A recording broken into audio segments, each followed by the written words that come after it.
Abando Podcast, tu podcast de cine de terror.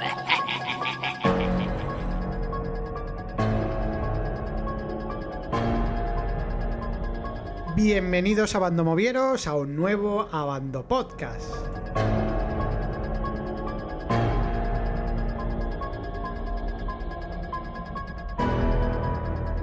¿Cuánto tiempo? Es verdad que siempre queremos intentar retomar esta actividad tan lúdica, ¿no? De volver a los podcasts, y es verdad que al final siempre por unas cosas o por otras nos vamos retrasando. En esta ocasión vamos a intentar darle un empujón a esta sección, incluso le vamos a cambiar el nombre, se va a llamar Abando Podcast 2.0, porque vamos a intentar hacer un podcast semanal, esto siempre y cuando, pues bueno, haya contenido, que últimamente hay mucho, porque es verdad que las plataformas digitales, a diferencia de los cines, suelen estrenar muchísimo más, o por lo menos tenemos más facilidades de degustar el cine pues en casa, por tiempo, por mil cosas, que yendo a las salas de cine, sobre todo ahora como todavía están las salas de cine que aún siguen a medio gas y con no muchos estrenos. Es verdad que poco a poco se van soltando esas películas que estaban ahí cautivas por culpa de la pandemia, pero aún así actualmente las plataformas están brindándonos bastantes películas. De hecho, vamos a centrarnos en este primer Abando Podcast 2.0 en la trilogía que ha estrenado Netflix de La Calle del Terror. Hay que decir que Netflix está haciendo un esfuerzo importante, luego con mejor o peor acierto, pero es cierto que por ejemplo este mes de julio nos ha estrenado un montón de títulos de terror. Hablaremos también de algunos de ellos, los comentaremos con nuestros invitados que voy a ir presentando. Por ahí tengo a nuestro colaborador Eloy Arencibia, o conocido como Croquet. Muy buenas, Eloy. Buenas tardes. ¿Qué tal? ¿Cómo van ese mundo, esos festivaleros? Que sé que con el tema del rollo online, de que los festivales este año son online, bueno, has podido visitar más de un festival internacional que de otra manera seguramente hubiera sido muy complicado, ¿no? Sí, y ha habido de todo. Buenas experiencias como en el South by Southwest y malas como en el de Tribeca. Pero bueno, dentro de poco se aproxima el festival de Bentonville, apadrinado por nada menos que Gina Davis. Ah, pues mira. Entonces voy a ver si consigo concertar una entrevista con ella, que lo veo difícil, pero bueno. Bueno, habrá que intentarlo. Vamos a ver qué sale. A ver qué sale de ahí. Bueno, y por último tenemos también, hoy estamos poquitos, bueno, ya lo conocéis, nuestro en principio técnico de nuestro festival, Fanterfield Festival, pero también un cinéfilo que ya conocéis de sobra, porque además habla por los codos, me estropea cualquier sección que planteo, porque me habla de 10 películas al instante, que es don Pedro Hernández. Muy buenas, don Pedro. Muy buenas, más conocido como Madman. Es verdad, y en la web conocido como Madman, aunque te tengo que echar un poco la bronca porque te vemos poco en los comentarios. Es que como todo lo escribe el Eloy, a mí no me gusta. No, y tampoco te creas que Eloy está muy allí. Pero si yo no escribo nada más que en mi sección. Bueno, vamos a empezar y vamos a hablar, como hemos dicho, de la trilogía del terror, 3 películas que se han estrenado semana a semana, basada en la novela de R.L. Stein, que es el responsable de la saga Pesadillas. A mí Pesadillas, que tuvo su serie, que es quizá, bueno, los libros son muy conocidos, pero la serie seguramente más, pero a mí ya me pilló excesivamente mayor, y con los dos contertulios que hablo, todavía más mayores, porque ellos son mucho más viejunos que yo. ¿Me equivoco o alguno habéis visto Pesadillas? Ya empezamos. ¿Pero la habéis visto o no tenéis ni idea de la serie? No, tengo que decir que estoy familiarizado con la serie de Are You Afraid of the Dark? Pero no con la de Pesadillas, la verdad. Creo que he visto las películas recientes que ha habido, una con Jack Black, ¿no? Sí, yo no me atreví a verlas, o sea, directamente. Pedro, ¿tú conoces la serie o tampoco? Conozco la película original con Jack Black, que es una película muy parecida a la que hizo Eddie Murphy para la Walt Disney, esa de la casa embrujada o la casa encantada, que no me acuerdo exactamente, o la mansión encantada me parece que se llamaba. Se parecía mucho a eso, pero que contenía sus efectos especiales, era un poco cursi, pero mi sobrino se lo pasó de miedo. Claro, yo no, claro, lógicamente. Precisamente para un público infantil, que quizás era una de las, no pegas voy a decir, sino premisas que podría tener esta trilogía, ¿no? Teniendo en cuenta que parte de este autor, pero bueno, hay que decir que para nada es así. Es verdad que son películas evidentemente para adultos, quizás un poco juveniles, es verdad, pero bueno, en definitiva, parte o gran parte del público objetivo del cine de terror también es verdad que suele ser ese. Como son 3 películas, vamos a empezar por la primera de ellas y hablamos de La calle del terror, primera parte, 1994. Hubo un tiempo en que las cosas iban bien en Shadyside. ¡Shady! ¡Shady! ¡Shady! Pero eso se ha acabado. Diga. Sigues viva. ¿Quién es? Está pasando otra vez. Pues vamos allá, con la primera de ellas. ¿Qué te ha parecido esta introducción de la historia? Son 3 películas que es verdad que es muy difícil de evaluar de manera independiente, porque al final no tienen mucho sentido las películas de manera individual, sino son en sí un conjunto, casi incluso una serie, ¿no? Pero bueno, ¿qué te ha parecido? Empiezo por ti, Eloy. La primera entrega, que transcurre en 1994 y que es pues la carta de presentación de lo que es esta saga. Primero, teniendo en cuenta la saga de libros en la que se basa y el autor que no tiene nada que ver. No sé si Netflix ha querido hacerlo así aposta, a pesar de perder parte de la audiencia, porque no sé cómo va eso, si es más lucrativo que vayan los niños o bueno, que no vayan. Aquí hay una ventaja, ¿no? Y es que si algo bueno tienen las plataformas con respecto al cine, es que en verdad Netflix no se basa en vender películas, sino lo que vende es la plataforma, de tal manera que a la hora de hacer contenido de terror pues le da exactamente igual al público al que había destinido. Evidentemente tiene que tener contenido para gente joven o para niños, pero no tiene esos problemas de rango de edad que sí que presenta, sobre todo en Estados Unidos, que una película te la califiquen R, ¿no? Pero en este caso yo creo que a Netflix, y de hecho los autores lo dicen, ¿no? Se sienten como con más libertad en cuanto a lo que pueden mostrar, porque no están tan condicionados por ello, ¿no? Entonces, no sé, es que tú conoces la novela, ¿te has leído los libros? No, sinceramente no he hecho nunca un reportaje de esos, de esa serie, esa saga de libros, pero sí que me he documentado un poco y sé que la saga en concreto de La calle del terror es muy larga. O sea, tiene muchísimos libros y varias sagas incluso dentro de la misma. Pero poco más. Entonces, lo que sí, eso, esto no parece un libro típico de R.L. Stein porque es que las escenas son brutales, o sea, las muertes son brutales. Bueno, pero ¿en sí qué te ha parecido esta primera parte? Pues eso, como un fan del terror en general, homenaje a pues eso, a iconos de los 90, del terror de los 90, como Scream, o como, pues eso, sé lo que hiciste el último verano, pero vamos, que slashers típicos de la época, y como homenaje pues bastante bien. Yo la disfruté bastante. Vamos. Pedro. Bueno, tengo que decir que esta película, la primera parte de la trilogía, efectivamente, como dice Eloy, se parece mucho a las producciones de terror y de suspense que había en los años 90. Yo creo que tiene muchas cosas positivas, pero también las tiene negativas. Y a la hora de poner todo eso en una balanza, yo le doy el aprobado. Es una película que se puede ver. Sí. Que se puede ver.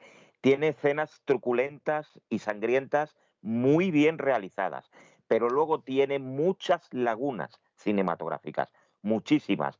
En las partes donde no sucede nada, donde solamente hablan los protagonistas, ahí se ve que el guión flojea mucho, y también se ve, que estaréis conmigo, que algunas actuaciones, algunos actores de esta película son penosas, las actuaciones, penosas. Yo creo que lo peor, precisamente, lo comentamos en la web, ¿no? Que lo peor seguramente de esta primera parte, y ya más allá de los actores, son los propios personajes, ¿no? Porque creo que buscan darle un toque cómico, que sinceramente en ocasiones no tienen ni la menor gracia. Sí, ¿no? la verdad es que no lo sé. Luego, hemos hablado muchísimas veces todos en anteriores podcasts lo que lastra muchas veces los doblajes, ¿eh? Es que Sí, claro. lastra lo suyo. Por eso algunas, teniendo la oportunidad de verlas en plataformas como Netflix, Amazon, en fin, cualquier plataforma que tiene la posibilidad de verlas. El que pueda, por favor, que vea, si está muy interesado, le puede resultar mucho mejor verla en versión original subtitulada. Sí, yo la vi en versión sinceramente, original, sí. Yo la vi doblada, la vi doblada, la verdad. Y hay doblajes de Netflix que están muy bien hechos, pero otros no. Otros realmente no. Y yo me quedo de esta primera parte con las cosas positivas, que son las escenas de acción, que están muy bien coreografiadas, y cuando hay sangre por medio, cuando digamos que está todo eso activo, todo lo que es lo sangriento, está muy bien realizados esos planos. Pero es que, claro, vuelvo otra vez a lo que decía al principio, esto lo tienes que poner en una balanza y con las partes de la película más neutrales, pues no acaba de cuajar como tendría que cuajar. Aún así, hay que decir que hay producciones mucho más ambiciosas con peores resultados, Sí, desde que esta luego. trilogía de terror, producciones con mucho más presupuesto y más ambiciosas que esta, y tienen muchísimos peores resultados. Sí, la verdad es que en general la peli, en esa balanza que tú dices, ¿no? Pues yo creo que queda, pero es verdad que queda un poco equilibrada. Es decir, al final es un producto muy de entretenimiento puro y duro.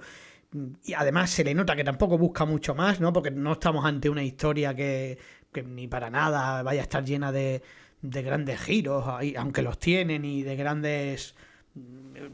guión, ¿no? Es verdad que algunas conversaciones que tienen ellos mismos pues son pues de aquella manera, ¿no? Pero bueno, es verdad que se suple mucho con la música, que es un factor que le da su puntito.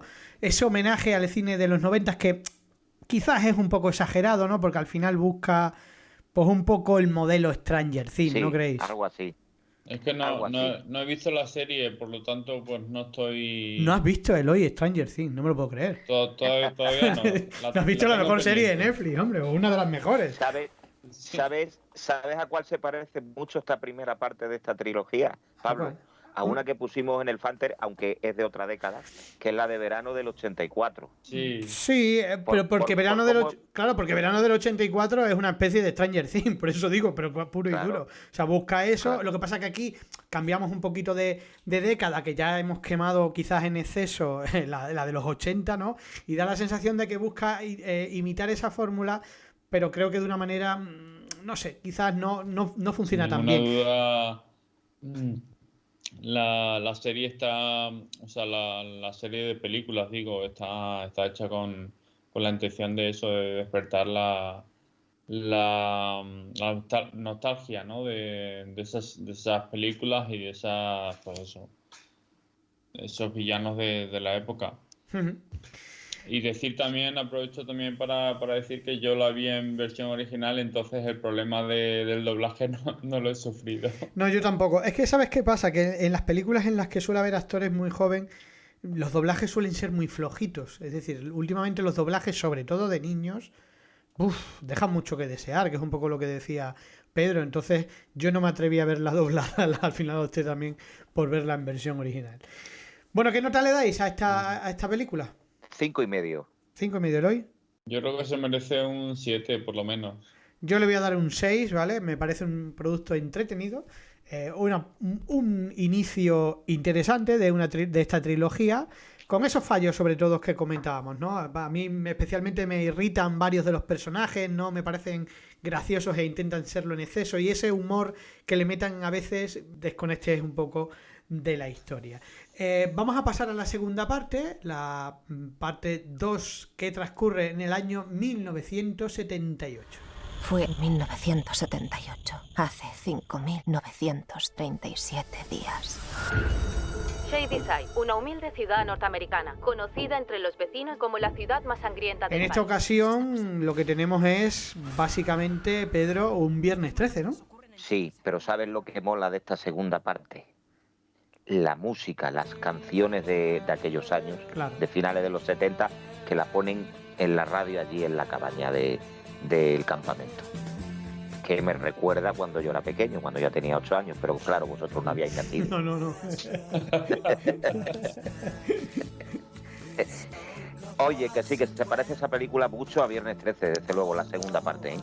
Mucho a Viernes 13, e inclusive hay guiños cinéfilos a toda la serie de películas que se hicieron sobre Jason Voorhees, ¿eh? Porque si os dais cuenta, todo lo que se habla, y no voy a hacer spoiler, pero bueno, todo lo que se habla aquí en esta película, en la segunda parte de rituales y tal, es como lo de la casa de Jason y todo eso de las películas de Viernes 13. Es decir, que ha buscado ese ambiente claustrofóbico. Aquí, por lo que sea, no sé por qué será, los actores están un pelín, solamente Están un pelín. mucho mejor, eso iba a decir de más yo. nivel. Sí, de más nivel que en la primera. Pero ¿sabes sobre todo por qué? Porque prácticamente desaparece el humor. O sea, ya no hay tanto humor excesivo que hay en la primera parte, por lo menos a mi juicio. El poco que hay se parece a las películas de los albóndigas, ¿a que sí? Madre mía, las albóndigas, tío. Sí, lo de la película. Las albóndigas en remojo, sí, vamos, un clásico de los videoclubs, totalmente. Totalmente. Pues las partes divertidas se parecen a la serie de esas películas, y Porky's y cosas de esas. Bueno, la película, esta segunda parte, no sé, tiene como además un pelín más de tensión. Se nota más ritmo. Más ritmo, y que no tiene partes tan aburridillas como en la primera. Más muertes, además, incluso bastante bestias algunas de ellas. El final que no lo vamos a contar, esa secuencia final súper sangrienta ya, pero a un nivel exagerado, ¿no? Y bueno, básicamente, no sé si sabéis que está rodada en uno de los campamentos donde se grabó una de las secuelas de Viernes 13, precisamente, ¿no? Con lo cual, claro, la ambientación no puede ser mejor en ese aspecto, ¿no? Eloy, ¿a ti qué te pareció? Pues evidentemente la conexión con Viernes 13 es instantánea. Y pues eso, como decís, el humor desaparece completamente y se centra pues eso en los personajes y en las muertes sangrientas que son bienvenidas, evidentemente. Y no sé si estaréis conmigo que, por lo menos para mí, me pareció la mejor de las tres. De las tres te quedas con la segunda, entonces. Sí, yo me quedo con la segunda parte. Además, con bastante diferencia. Sí, a mí, sí, yo creo que también. Si me tengo que quedar con una de las tres, luego me quedo con esta segunda, sí. Sí, tiene un puntito más que las otras dos, van muy parejas en cuanto a tono, en cuanto a todo, ¿no? Aunque bueno, ahora hablaremos de la tercera, que tiene un inicio distinto, ¿no? Pero en general esta aporta más, creo que aporta más, que tiene un poquito más de todo de lo que no tenía la primera parte. No sé, está todo como, es como si el realizador, hombre, me imagino, no tengo ni idea, porque no he leído tampoco mucho sobre cuando la han estado rodando la trilogía esta, pero me imagino que el director habrá hecho las tres a la vez. La directora, perdón, la realizadora, sí, exactamente. Él habrá hecho las tres a la vez, me imagino. No creo yo que haya pausado mucho. Y yo, no sé, es como si hubiese puesto todo más el empeño en esta segunda que en cualquiera de las otras dos. Bueno, sinceramente. yo creo, parece... o sea, pues yo la sensación que me da también es que influyen mucho los personajes. Yo creo que los personajes ayudan mucho en general. Al final, bueno, pues profundiza un poco más en ellos, aunque tampoco en exceso, ¿no? Pero bueno, la hermana, que no se hablan, se acaban uniendo, en fin, que cuenta un poquito más sobre ellos y bueno, eso le da un pequeño plus. Bueno, lo que ocurre es que cuando vistes, Pablo, seguramente las películas de Viernes 13, con esas tías tan exuberantes que se iba cargando el Jason Voorhees, te daba pena que las matasen, ¿no? Pero hay un personaje en esta segunda parte de la trilogía, hay un personaje que además está muy bien interpretado, y que no voy a decir cuál para no decir el spoiler, pero que me alegré que se la cargase. Me imagino. El malo. Me la alegré porque era muy repelente. Era muy repelente cuando salía al principio porque además yo tenía un compañero de clase en el colegio cuando que era igual de repelente que la muchacha esa que sale. Bueno, ¿qué nota le dais? Bueno, pues yo una nota que le doy a esta película, le voy a poner un punto más, le voy a poner un 6,5. Eloy.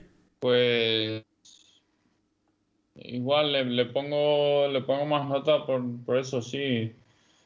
Estoy de acuerdo con lo que habéis dicho, entonces si la anterior le he dado un 7, a esta le doy un 8. Yo le daría un 7, porque al anterior le había dado un 6. O sea, un puntito más para lo que sería, por lo menos a mi juicio, la mejor de las tres. Estamos de acuerdo que es mejor que la primera, seguro, eso seguro.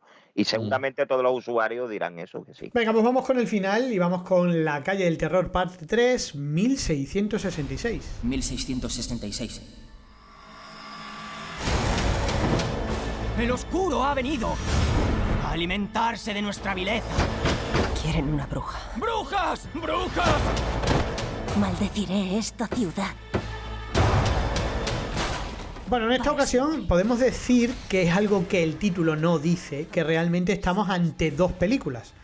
Porque esta película está dividida en dos partes. La de 1666, que es la parte inicial, para luego a mitad, porque prácticamente es la mitad de la película, regresar a 1994, es decir, al principio. Bueno, al principio no temporal, claro, temporal sería el último, para resolver la historia. Con lo cual casi se podría juzgar de dos maneras. Pues mira, si quieres que te diga la verdad, la parte de la tercera parte, que es la mitad de la película, que está desarrollada en 1666, me parece que el diseño de producción está un poco cogido con pinzas. No sé. Hay películas que están ambientadas en esa época, que los sitios donde vivían, cómo comían, cómo hacían las cosas, pues era lógicamente mucho más pobre que lo que se ve en pantalla.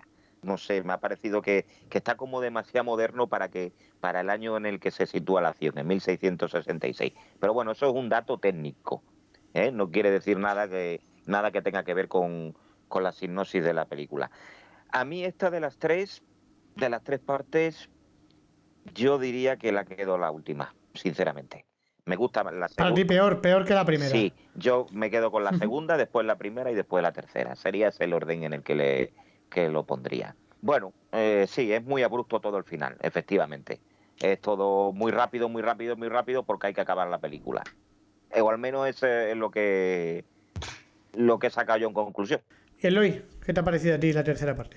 Pues sinceramente no esperaba ver a los mismos personajes de las anteriores películas en esta.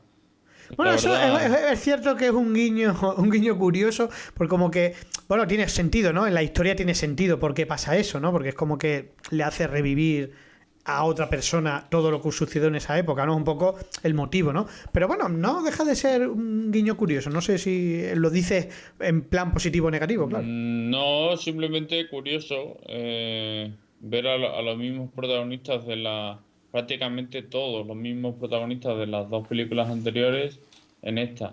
El aspecto técnico no puedo decir, pero me ha parecido decente, una parte decente.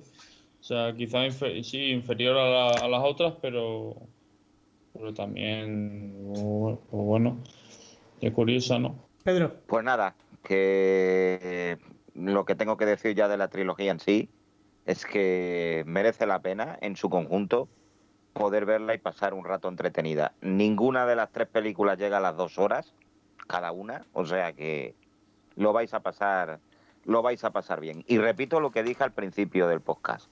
Lo repito, hay producciones norteamericanas, da igual que sean europeas, que australianas, que africanas, me da igual de dónde sea la nacionalidad, pero hay producciones con mucho más presupuesto cuyo resultado final es muchísimo peor que esta trilogía. Sí, porque seguramente lo más destacable es que la trilogía en sí es entretenida, ¿no? Y eso ya pues le da un pequeño plus, ¿no? Al final estamos ante un producto entretenido que se le nota o no se le nota demasiada ambición tampoco, con lo cual, bueno, yo creo que es un título que se disfruta, ¿no? O tres películas que se disfrutan, que está muy guay poder verla semana tras semana, no tener que esperar, pues yo qué sé, 1 año, 2 años, ¿no? Como a veces ocurre, ¿no? Y bueno, es verdad que eso también le da un cierto aroma a serie, ¿no? Que el poder verla quizás un poco tan seguida, pero bueno, es que es verdad que la trilogía en sí funciona, que la historia se abre y se cierra bien, ¿no? Porque al final con su giro incluido pues está curiosa. Y quién sabe, porque ya estuvo hablando recientemente su realizadora de posibilidad de seguir adelante, ¿no? Con esta saga, porque bueno, aunque está bien cerrada, No sé si Pedro viste la escena post-créditos, porque hay una pequeña escena post-créditos, nada, de 5 segundos, pero que da pie a que pueda haber más entregas. Sí, sí, pero no podemos hablar de ellas, no no podemos vamos a hacer destribar nada. spoiler. Vale, al final. ¿En serio? Sí, tú Yo eso cortaste, ¿no? Tú creo que me la- tú eres de los que creo que corta me lo los perdí. tú eres de los que corta los títulos de crédito. Como no sea Marvel. Mira, hay un truco. Si no hay escena post-crédito, automáticamente te recomienda otra película a Netflix y te corta los créditos directamente. Pero si no sale nada, espérate, porque si no te aparece nada diciendo el tráiler de tal película en 10 segundos, es que hay algo después.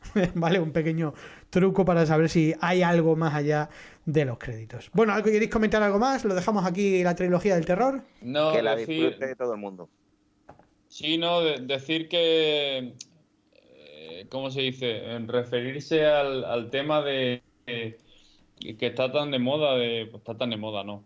Que algunos se meten con el de que las protagonistas sean lesbianas, en vez de pues un chico y una chica, ¿no? A ver, es el mundo que tenemos hoy en día. El mundo ha evolucionado. Ya no hay tantos chicos y chicas y me parece normal, o sea, es una cosa inofensiva.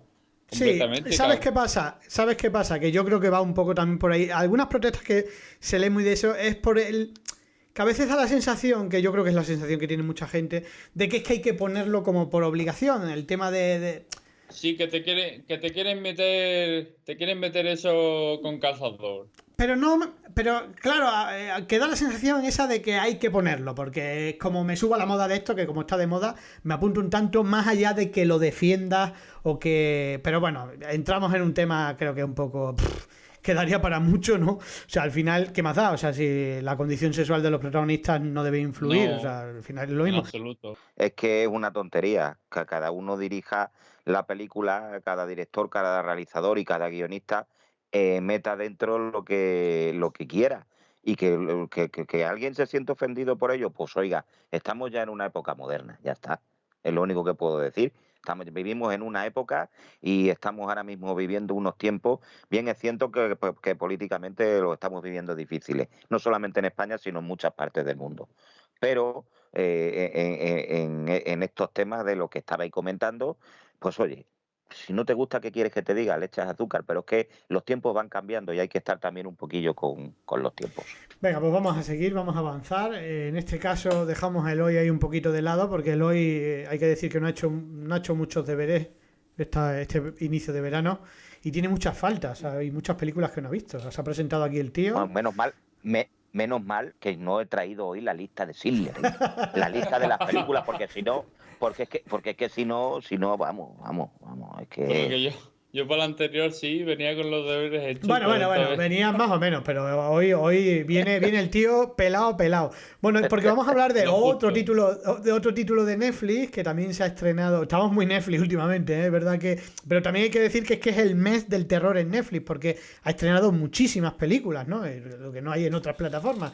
Y sobre todo que son películas nuevas o que son películas suyas, ¿no? Son películas inéditas, que eso digamos un poco pues lo guay que tiene esto, ¿no? Porque sí, hay otras plataformas que meten muchas películas más de terror, pero no son nuevas, o sea, no son producciones inéditas. Bueno, en este caso hablamos de un título italiano, que es verdad que vemos poco cine italiano últimamente, ¿no? Y sobre todo del género, con los grandes directores que ha habido, ¿verdad? Argento, Bava, pero ya últimamente el cine de terror italiano se ve poco.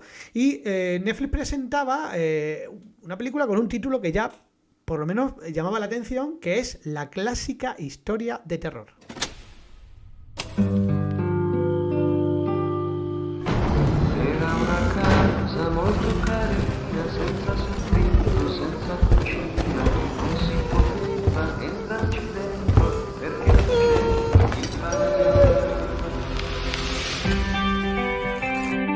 Roberto De Feo y Paolo Stripoli son los directores de este pastiche de cine de terror que busca un poquito de originalidad. Pedro, ¿cómo lo has visto tú, esta película? Pues que empieza muy bien con esos amigos que van en el coche y que se pierden y que entran en la cabaña, en fin, un poquillo así como la clásica como historia, todas estas películas. como la clásica historia. Como la clásica historia, ¿no? Como el título indica de la película, ¿no?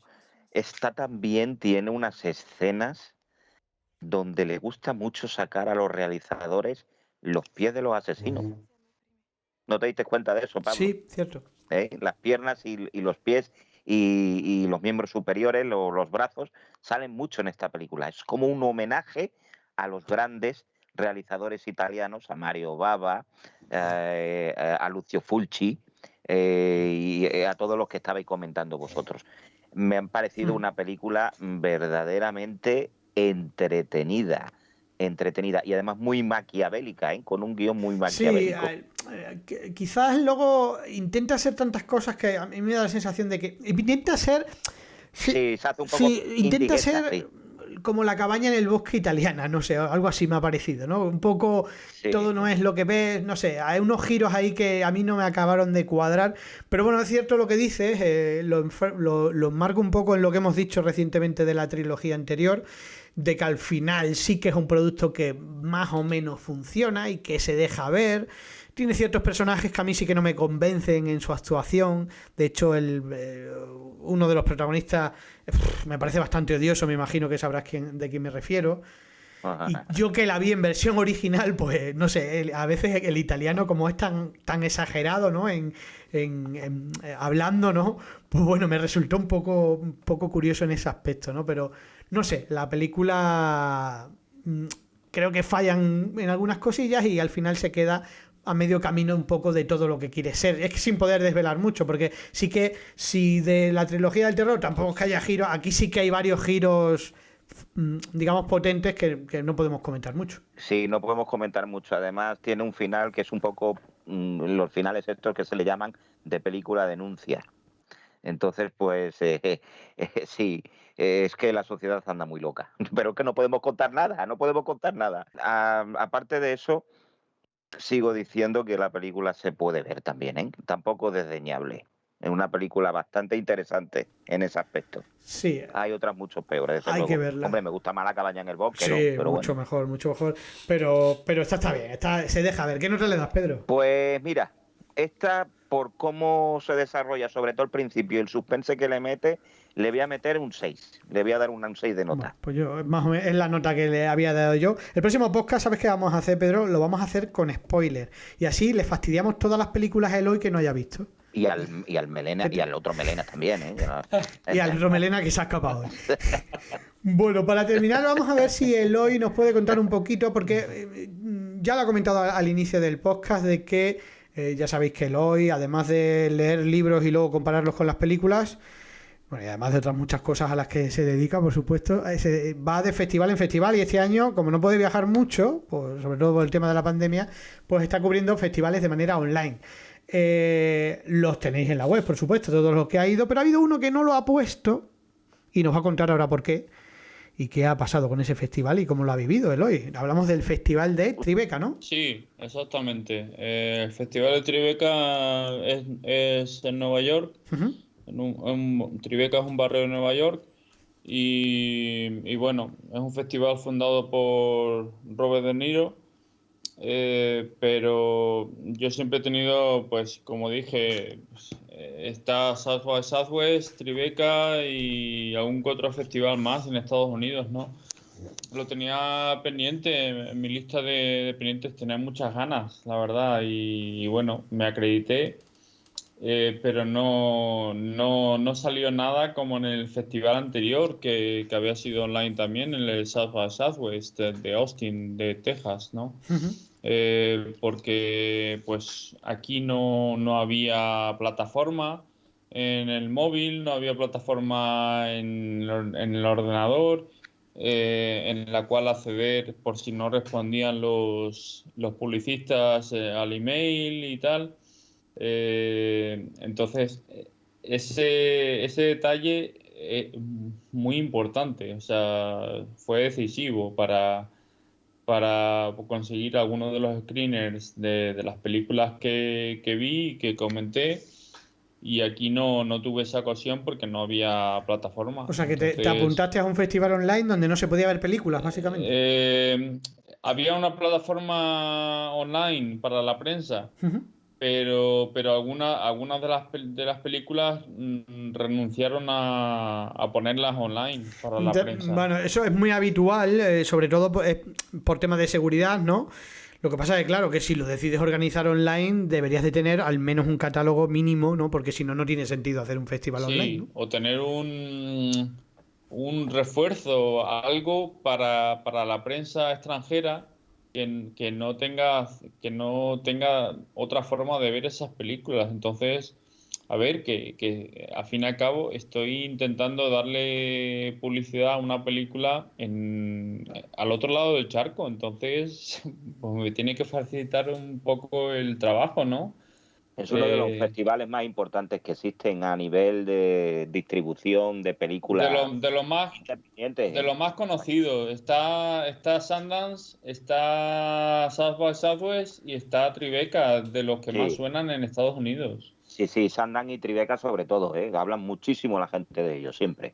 Sí, entonces yo por eso estaba emocionado, pero fue una decepción. Entonces, como el sabor que me quedaba era más bien amargo, pues decidí no publicar mis impresiones del festival, por eso, porque accedí a alguna que otra película.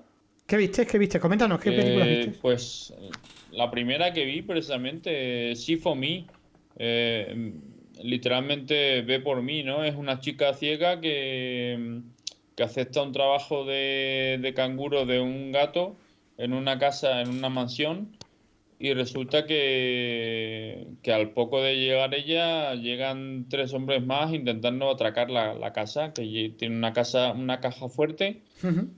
Y bueno, tiene ahí es una película interesante, estuvo bastante bien, la verdad. Tiene un malo como King Coates, que sale siempre. Que no sé deciros ahora mismo en qué película, pero sale siempre de malo ese hombre, King Coates. Pero ya digo, es de las... Pues he visto alguna que otra película más. Bueno, al final conseguí ver, esa es otra cosa, que conseguí ver la de Werewolves Within, que era la que más esperaba del festival, probablemente la más que es una adaptación de un videojuego de Ubisoft, ¿no? Hemos hablado en Band Movie de ella y de hecho publicamos el tráiler, ¿sí? ¿La viste? ¿Qué tal? Coméntanos. Exacto. La película es entretenida, pero peca un poco de lo que decía, creo que lo que decía Pedro, de una de las entregas de la calle del terror, que querían pasarse de divertidos, de graciosos con los chistes y tal, y el aspecto del terror lo dejaron a un lado. Entonces sí, de hecho la peli se presenta, o al menos la pinta que da, es de ser una comedia de terror, ¿no? O sea, es pura comedia, seguro, ¿no? Sí, no. A ver, la química entre los dos protagonistas, entre el chico negro y la chica blanca, es muy buena. Pero eso, se queda en comedia, en más comedia que terror. Y la verdad es que echas en falta pues alguna que otra escena fuerte. En fin, en general te queda un buen sabor de boca, pero más que nada por comedia, no es por terror. O sea, no, de terror tiene poco, la verdad, al fin y al cabo la película. Bueno, pues nada, no te preocupes, hablaremos con Robert De Niro, le diremos que para el año que viene le diremos a Robert, oye, Robert, tío, el año que viene curraros más el online, porque es que si no nos va a tocar mandar al Eloy al otro lado del charco, y de momento no tenemos presupuesto para esas cosas. ¿Sabes lo que puedes hacer, Eloy, el año que viene? Sí. Presentarte allí en Tribeca, pero te llevas también al Taito y al antiguo del Antonio, y una vez que estéis allí los 3, no volváis. Directamente. Qué vamos. Bueno, señores, pues lo vamos a dejar aquí. Perdón, un inciso. Es que no es de Netflix, pero bueno, es de Movistar Plus. Da igual, sí. Oye, que no nos paga Netflix, no nos paga nada, por cierto. El lobo de Snow Hollow, que parece, por el título, que vas a ver una película de esa de Sleepy Hollow, pero es el lobo de Snow Hollow, que es una película entretenidilla, si no fuera por su insoportable protagonista, que también es el director de la película. Como director vale más que como actor. Solamente quería decir eso. Es uno sobre el mito del hombre lobo. Alguien está asesinando en una pequeña población canadiense, perdón, norteamericana, he dicho canadiense, porque todas las películas se ruedan ahora allí en Canadá y me estaba acordando de que está rodada allí en Canadá. Pero bueno, en un pequeño pueblo norteamericano, pues aparecen gente asesinada y todo hace pensar que es o un sádico o efectivamente un hombre lobo. Y aquí ni el sheriff ni su padre, que son en la última interpretación de Robert Foster en la pantalla antes de morir, fue esta película que hace del padre del protagonista. Y pues intentan averiguar si realmente es mito o realidad, si hay un hombre lobo por ahí suelto. La película apunta más que ofrece, porque tampoco es ninguna maravilla. El actor principal, que digo que es el realizador también, que no me acuerdo del nombre, es horroroso como actor, pero como realizador se puede pasar. Y es una película que deberíais ver porque también tiene un 6 de nota media. Bueno, pues le echaremos un vistazo a Movistar, ¿no? Has dicho, ¿no? Movistar Plus, El lobo de Snow Hollow. Pues ahí queda ese apunte de Pedro y la semana que viene volveremos y lo vamos a intentar de todas. Le voy a poner los deberes ya mismo, el lunes, mañana le mando los deberes a todos estos vagos, que son unos vagos que no hemos visto nada esta semana. Algunos... No, ya te he dicho yo cuál es la solución a Tribeca todo el año que viene y que no vuelvan. Y si quieren volver, que se vuelvan ganados. Eso es lo que vamos a hacer. Pues nada, esperamos vuestros comentarios para, bueno, que le echaremos un vistazo para el próximo podcast, vuestras sugerencias, críticas, etcétera. Y nada más, bueno, Eloy, Pedro, muchas gracias por estar aquí y hasta la próxima. Adiós. Y gracias a vosotros por escucharnos. Hasta el próximo Abando Podcast.